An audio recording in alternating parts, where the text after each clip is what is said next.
Hello, my name is Jackie Yeager. I am a palliative care physician and an end-of-life doula, and I practice in La Crosse, Wisconsin. I started practice as a family physician 27 years ago. During the early part of my career, I did care for people at all stages of life.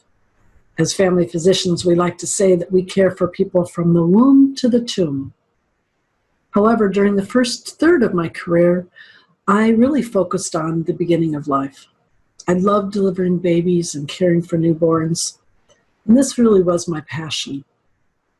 However, even then, some of my patients, actually many of my patients, were elderly, and so I did have exposure to caring for people at the end of life as well. Then in 2001, my mom was diagnosed with metastatic breast cancer, and this is the time when my interest began to shift.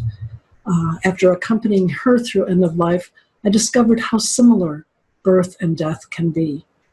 They're both such sacred, precious times in people's lives. And I found myself drawn more and more to doing end-of-life care.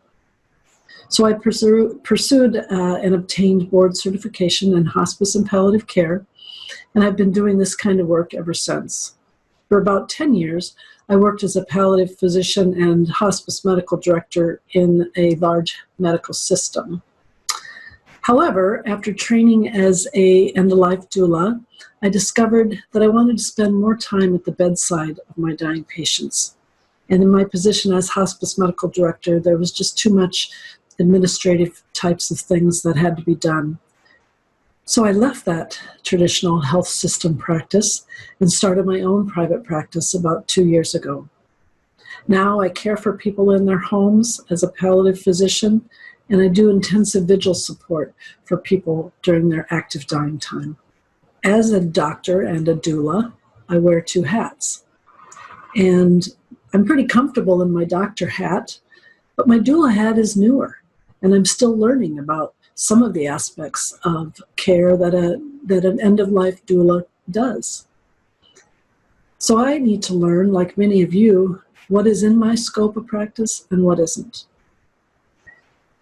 Just using the example of a chaplain.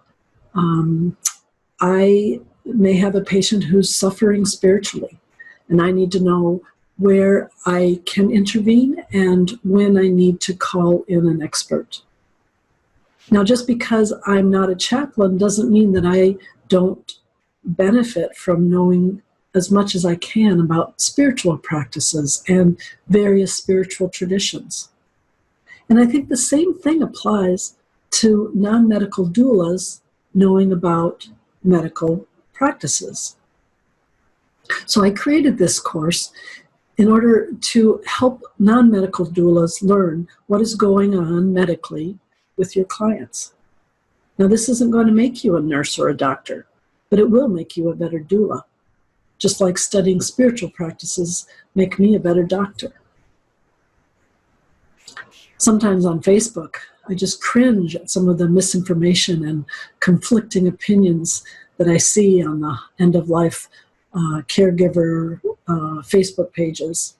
So I wanted to create something so that doulas would have access to accurate information about the most common end-of-life symptoms and their medical treatments.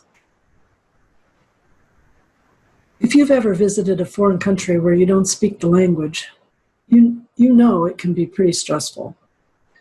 And I think serving people who are receiving complex medical treatments without knowing any of the language can also be stressful.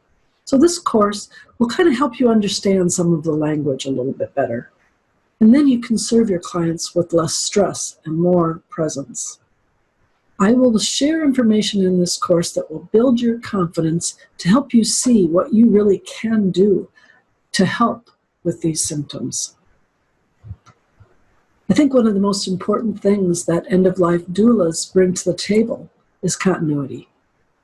This continuity, this ability to stay with patients for a long period of time, whether that's over many hours or regularly over many days or weeks.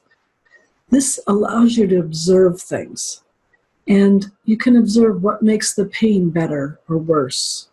You can help your client keep track of symptoms and maybe find out that they haven't had a bowel movement for several days. And then as the doula, you can gently be aware that something may need to be done and bring that to the medical team. When we lack information, we become fearful. And when we become fearful, we tend to grasp for control. And it's at those times that we end up telling others what to do, or even pretending to ourselves that we have all the answers. But with a better understanding of the issues, we'll be less stressed and more able to gently advocate. In the end, our goal is just to be sure our clients get the best medical care possible. I like to imagine you all after this course as the quiet, confident, observant presence at the bedside. I can imagine you saying to the hospice nurse, for instance, "I noticed Mrs. Smith hasn't had a bowel movement for 4 days. I wonder if this new pain could be from constipation. Do you think morphine is making her more constipated?" I think the mantra could be, "I noticed this. I wonder if..." And every time an issue comes up, notice what's happening, ask the questions, and bring those questions to the people who can help. So this course, if it's about nothing else, it's about what you should wonder about while you're sitting with your clients. I hope you enjoy it. I hope you gain wisdom from it, and I hope it helps you practice your work with less stress and more confidence.